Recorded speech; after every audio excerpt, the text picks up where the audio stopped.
Have you ever had an argument with someone that never actually happened? You rehearsed every comeback. You won the debate, you probably even accepted your imaginary Oscar for best performance, and then realized the conversation only existed inside your own head.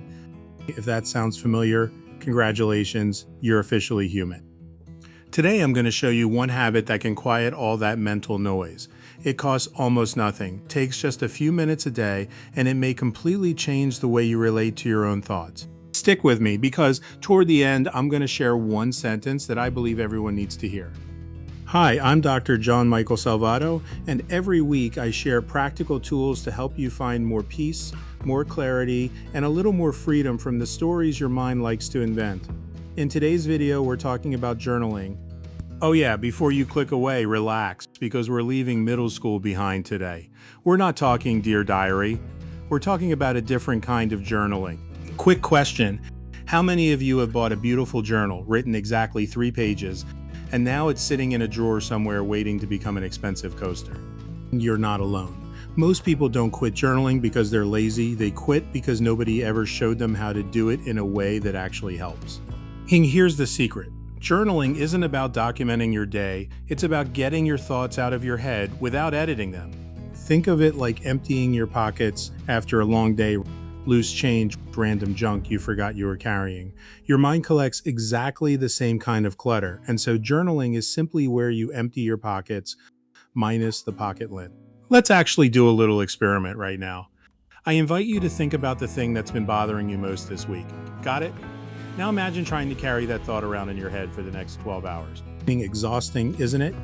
Now imagine placing it on a piece of paper instead. Same thought, different location. Sometimes that's all your mind has been asking you to do. Human beings have been recording their thoughts for thousands of years, long before phones, long before computers, long before somebody who is clearly not Italian sadly decided pineapple belonged on pizza. People carved stories into cave walls, they wrote letters, they kept journals, they wrote songs. We've always needed somewhere to place the things we carry inside. And something remarkable happens when you write instead of journaling online. You're thinking the thought. It's almost like having a conversation with yourself, except this version of you is finally actually listening. That's why journaling can be so helpful. You see, worry usually speaks in very short sentences. What if this goes wrong? They're judging me. I'm going to fail. Do these jeans make my butt look fat? Notice how convincing those thoughts sound. Not because they're true, because they're loud. Your mind is trying to protect you. Thousands of years ago, it was looking for bears. Today, it's convinced that unanswered email is basically a digital bear. Our brains haven't quite caught up with modern life. Journaling gives those thoughts nowhere to hide. I'd like to challenge you tonight, before bed, grab any notebook. Set a timer for 5 minutes. Write continuously. Don't stop. Don't erase. Don't reread. Just let everything that's been bouncing around inside your head land on the page. Then close the notebook. That's it. And you don't have to solve anything. You don't have to fix yourself. Just make space. See how you feel afterward. I think you'll surprise yourself.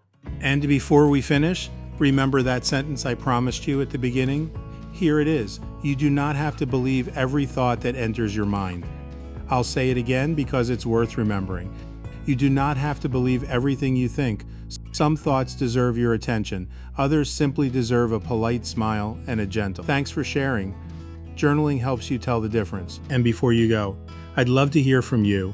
What's one thought you've caught yourself believing lately that turned out not to be true? Leave it in the comments. You never know who you might encourage by sharing your story.